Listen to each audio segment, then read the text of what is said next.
Yes, thank you, Mr. Speaker. I rise to support this statement that was raised by Senator Mida. But, Mr. Speaker, we should also not allow Senator Cherargei to mislead the House. Mr. Speaker, we all know that the money that was voted by this House to go to the counties is 385 billion as a shareable revenue, Mr. Speaker. The issue of conditional grant in fuel, from the current 8% to 16%, there will be trickle effect on the common mwananchi, the so-called hustler. It is sad, Mr. Speaker, that we are abandoning hustlers hardly before our first anniversary in office as UDA administration. And, Mr. Speaker, issues of taxation is not something to joke with. Poor taxation measures has brought down governments. Poor taxation measures has brought down governments. Mr. Speaker, we must be conscious about the poor, the people who vote for us. I don't mind, Mr. Speaker, increase of taxation to 35%. In fact, I wish the 3% property tax, the one you want to take away from teachers, can be lumped on MPs so that you pay 38%, so that we can think when we are passing laws touching on taxation. But, Mr. Speaker, to bring a law that is going to increase fuel on border is being insensitive, Mr. Speaker. And as people who have been elected to speak on what is the point of order, Senator Cherargei? Mr. Speaker, is it in order for Commissioner, my criminal lawyer defender, during my heydays in trenches fighting for democracy, is it in order, Mr. Speaker, to mislead the House on the House levy fund, yet the Housing Act was passed, Mr. Speaker? And on only 3%, it will be 2,500 matched by the employer, Mr. Speaker, and it is capped. Is it in order to listen more, Mr. Speaker, to WhatsApp gossip as opposed to getting, Mr. Speaker, a substantive issue as the learned senior counsel, Mr. Speaker? And he's the only one in this session, Mr. Speaker. Is it in order to mislead, Mr. Speaker?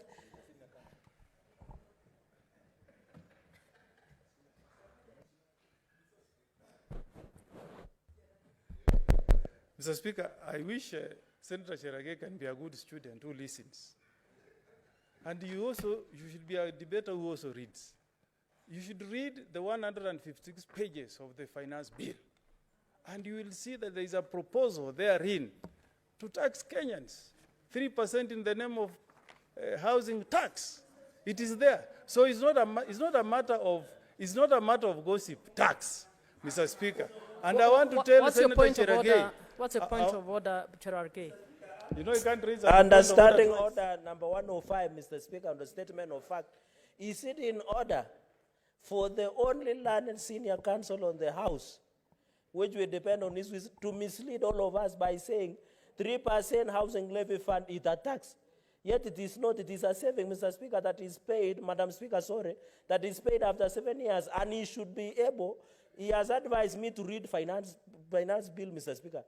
I have read finance bill. In fact, I should be the one teaching him because, Madam Speaker, sorry, because the 3% we are talking about housing levy fund, Madam Speaker, is a saving. It is not a tax. Is it in order to mislead the House as per standing order number 105? Senior counsel, do you want to respond? Yes, you know, Madam Speaker, lawyers are normally very poor with the figures. Whether you call it a levy, whether you call it a taxation, the thing is that you are raiding Kenyans' income and taking away 3%. Whether you call it housing levy, whatever you call it, it is still a taxation measure, Mr. Speaker. And I was in Nandi, Mr. Speaker. I want to tell Senator Cherargei to put his ear on the ground. Madam Listen Speaker, to the Madam teachers Speaker, in Nandi. Madam Speaker, sorry.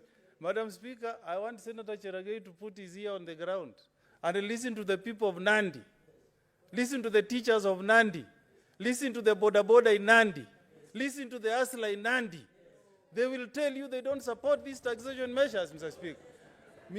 Madam Speaker. Order, Senator Cherargei. He shall be heard in silence. Madam Speaker, these taxation proposals are very unpopular with the mwananchi.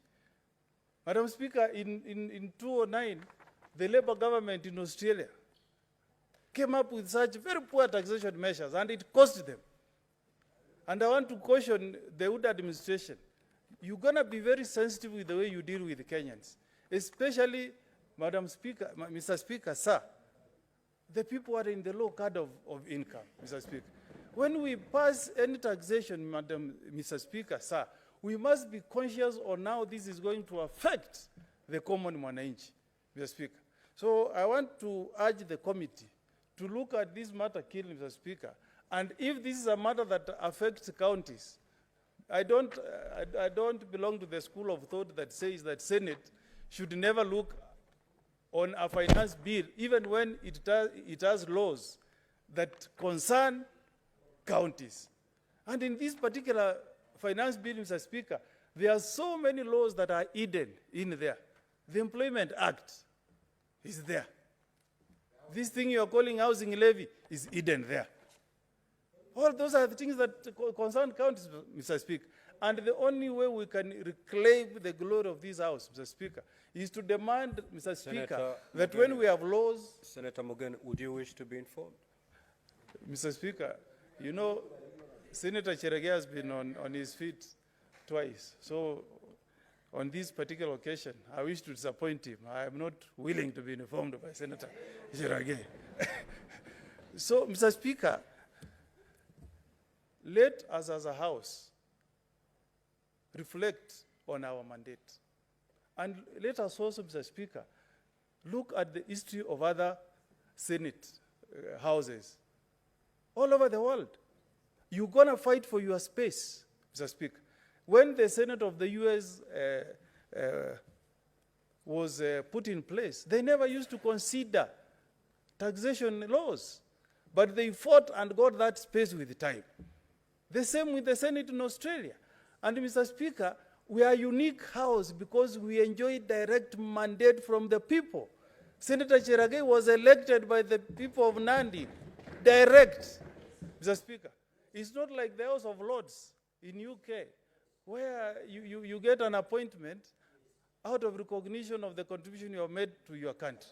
As, Mr. Speaker, we have been elected directly by the people. How then, Mr. Speaker, can we be sitting here as a house that prides itself as being the upper house without seizing an opportunity like the one that is before us?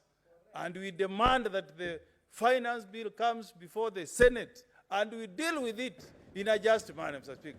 Because we don't want our people, Mr. Speaker, to be at the mercy of the other house, Mr. Speaker. This is the upper house. We are few.